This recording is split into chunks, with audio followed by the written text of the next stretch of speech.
오늘 말씀의 제목은 하나님의 뜻을 나의 뜻으로입니다. 많은 기독교인들이 원하는 것이 있습니다. 바로 나의 뜻이 하나님의 뜻이 되길 바라는 것이죠. 내가 원하는 것, 내가 이루고자 하는 것을 하나님이 함께 해주시길 원하는 마음입니다. 그런데 바로 이 마음이 내가 중심이 되길 원하는 이기적인 마음이죠. 하나님이 기뻐하지 않는 모습입니다. 진정한 하나님의 자녀라면 바뀌어야 합니다. 어떻게요? 하나님의 뜻을 나의 뜻으로.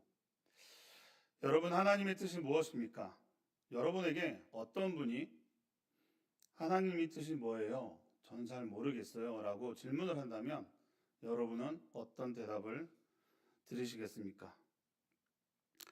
제가 처음 신앙생활 할 때는 그냥 믿다 보면 하나님 뜻을 알게 돼. 그냥 이렇게만 배웠던 적이 있었습니다.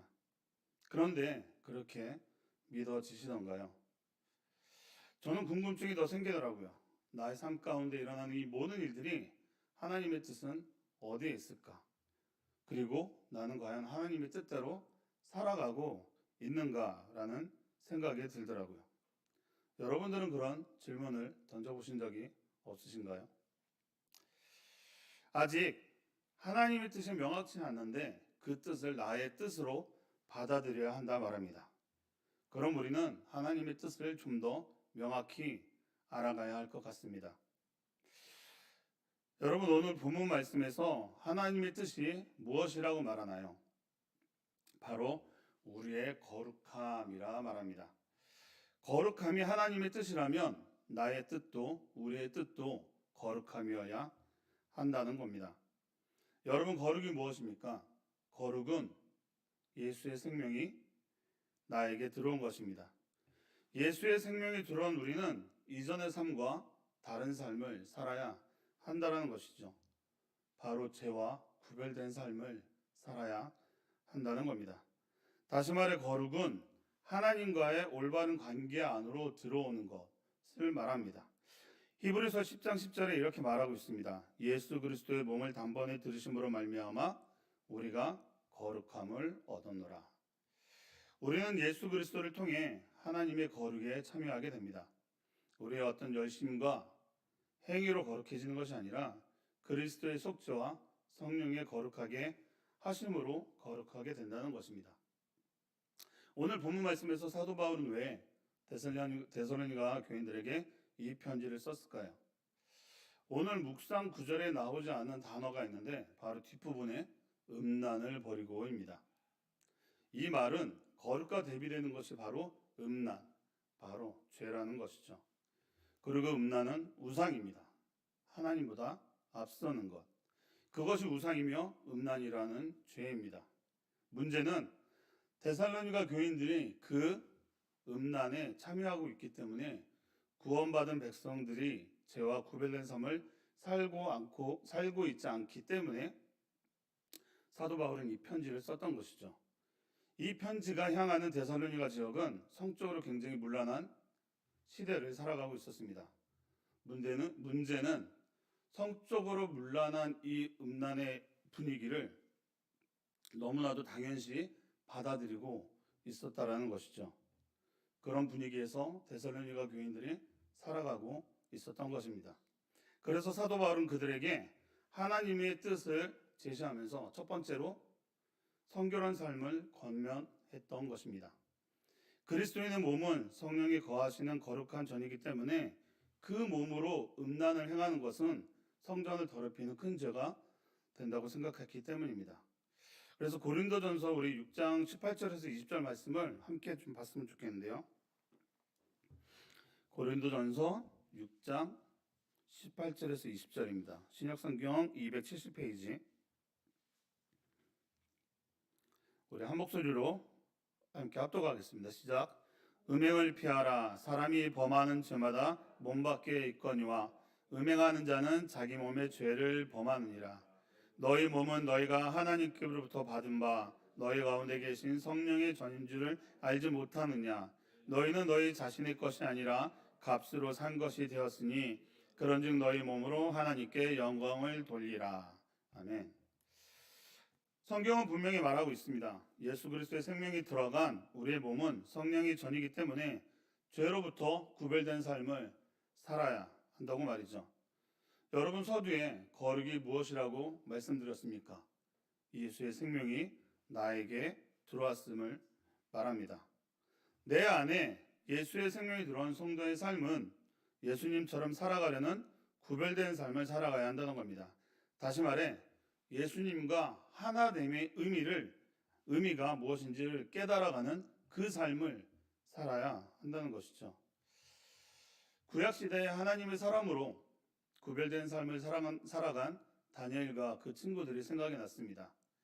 그들은 눈 한번 감고 그 안에서 타협을 했다라고 하면 그런 고난의 시험을 당하지 않아도 됐습니다. 결과적으로 하나님이 구원하셨다는 사실을 우리는 알고 있지만 그들의 믿음 안에는 그럼에도 불구하고라는 믿음이 있었습니다. 설령 자신들이 죽음을 맞는다 하더라도 하나님을 저버릴 수 없다 선언하는 것이죠.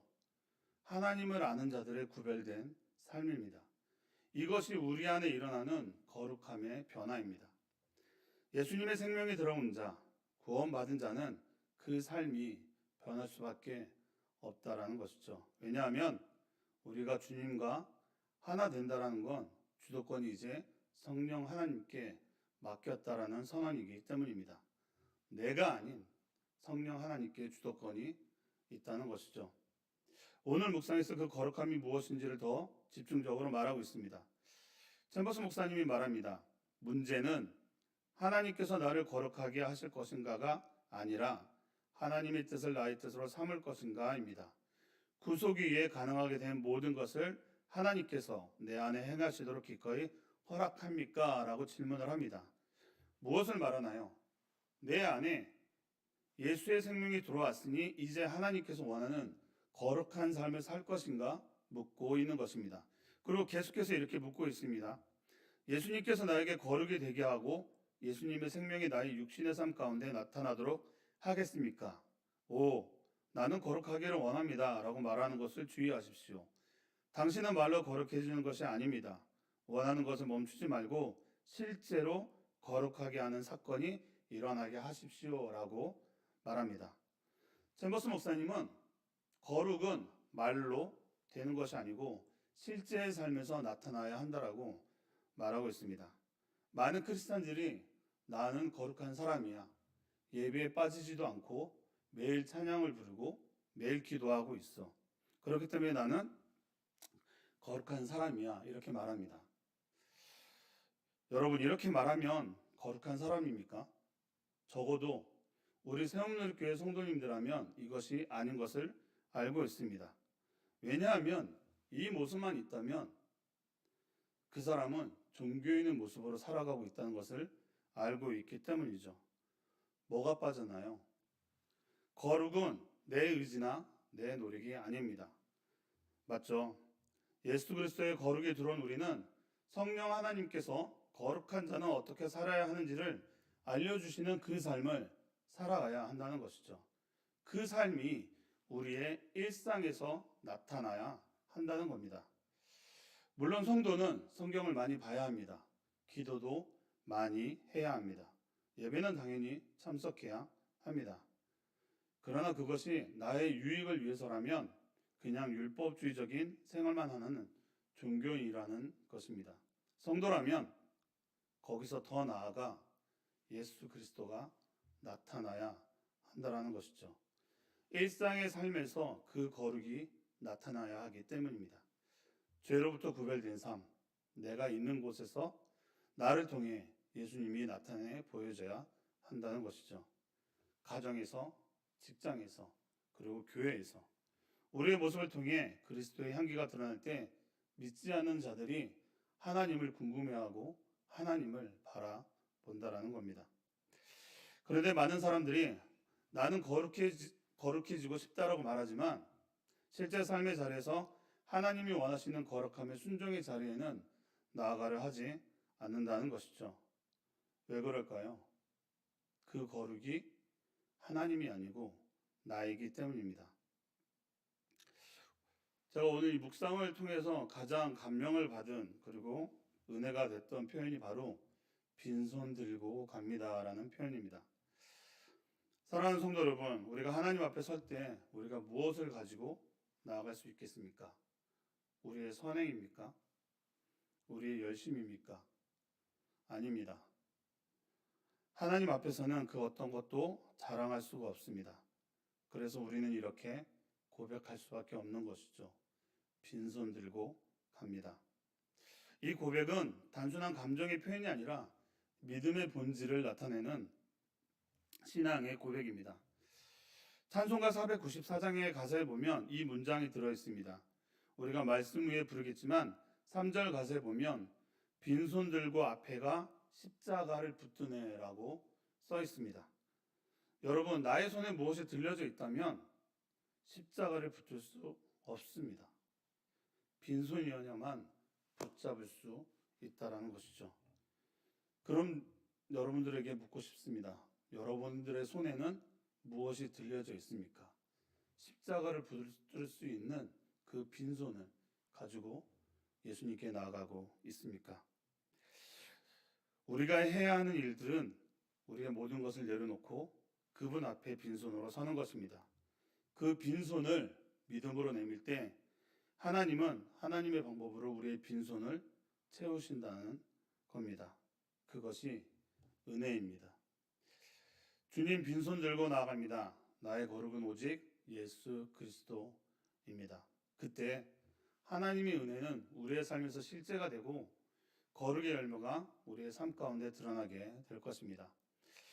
그런데 여러분, 이제 우리가 예수 그리스도의 속죄에 거룩함을 가졌다고 해서 그것으로 끝난 것이 아닙니다. 그때부터 싸움이 시작됩니다. 성령께서 거룩이 무엇을 의미하는지를 보여주시면 바로 싸움이 시작된다는 겁니다. 그 싸움의 과정을 7월 22일 묵상에서 이렇게 말하고 있습니다. 제가 그 부분을 좀 읽어드릴게요. 거룩의 과정에서 하나님의 영은 나 자신 밖에는 아무것도 남는 것이 없는 죽음의 장소까지 우리를 몰고 가십니다.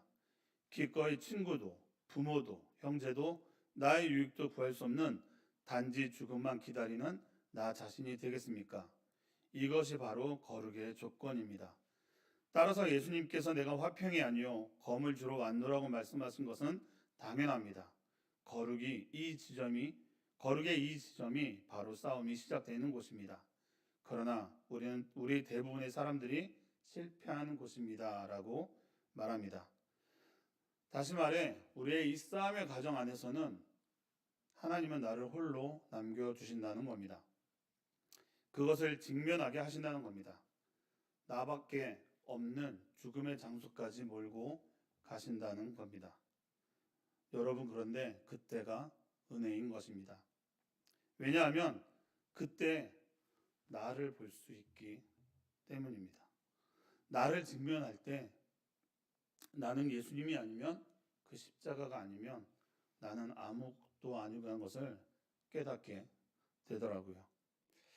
그럼 그때 이 고백을 할 수밖에 없는 것이죠. 내가 그리스도와 함께 십자가에 못 박혔나니 그런즉 이제 나는 내가 사는 것이 아니요 오직 내 안에 그리스도께서 사신 것이라. 나는 죽었고 예수로 사는 사람이 되었다는 고백을 할 수밖에 없다는 것입니다. 말씀을 마무리하겠습니다. 사랑하는 성도 여러분, 오늘 묵상에 하나님의 뜻이 무엇인지 아시겠나요? 다시 한번 기억하십시오. 거룩은 나를 예수 그리스도와 하나 되게 하고 주님 안에서 하나님과 하나 되게 합니다. 이 일은 그리스도의 속죄를 통해서만 이루어집니다. 여러분, 거룩을 두 단어로 표현한다면 바로 분리됨과 하나됨입니다. 세상으로부터 분리되어 죄에서 떠나는 것이 거룩의 첫걸음이라면 그리스도와 연합되어 하나님과 하나 되는 것이 거룩의 본질입니다. 따라서 우리는 절대로 결과를 원인으로 착각해서는 안 됩니다. 순종, 섬김, 기도, 사랑의 실천, 이것들을 해야만 거룩을 가질 수 있는 것이 아니고 이미 그리스도의 속죄로 인해 내 안에 거룩이 형성되어졌다면 순종, 섬김, 기도, 사랑의 실천은 우리의 삶 가운데서 나오게 되며 그러므로 감사와 찬양을 드릴 수밖에 없는 거룩한 성도의 삶을 살아간다는 겁니다. 이것이 하나님의 뜻입니다. 거룩한 삶을 사는 것. 그리고 이것은 명령입니다. 레위기 19장 2절 말씀에 보면 나 여호와 너희 하나님이 거룩하니 너희도 거룩할지어다. 여러분, 이 하나님의 뜻을 나의 뜻으로 받으시고 거룩한 삶을 살아가시겠습니까? 사랑하는 성도 여러분, 하나님의 뜻은 멀리 있지 않습니다. 하나님의 뜻은 우리의 거룩함입니다. 그분은 우리가 세상과 구별되어 그리스도의 향기를 나타내는 삶을 살기를 원하십니다. 그 삶을 우리 새움누리 성도님들과 함께 나아가길 원합니다. 기도하겠습니다. 사랑의 하나님, 나는 거룩해지기를 원합니다라는 말만 반복하고 있지는 않습니까? 주님 말로만 하는 고백이 아니라 주님의 거룩하심이 제 삶에 실제로 나타나게 하여 주시옵소서. 내 뜻과 생각을 내려놓고 성령께서 인도하심으로 제 안에 주님의 거룩을 이루시도록 순종하게 하옵소서. 주님 빈손 들고 나아갑니다. 나의 거룩은 오직 예수 그리스도입니다. 이 고백을 하는 우리 새움누리 성도님들이 모두 되게 하여 주시옵소서. 예수님 이름으로 감사하며 기도합니다. 아멘.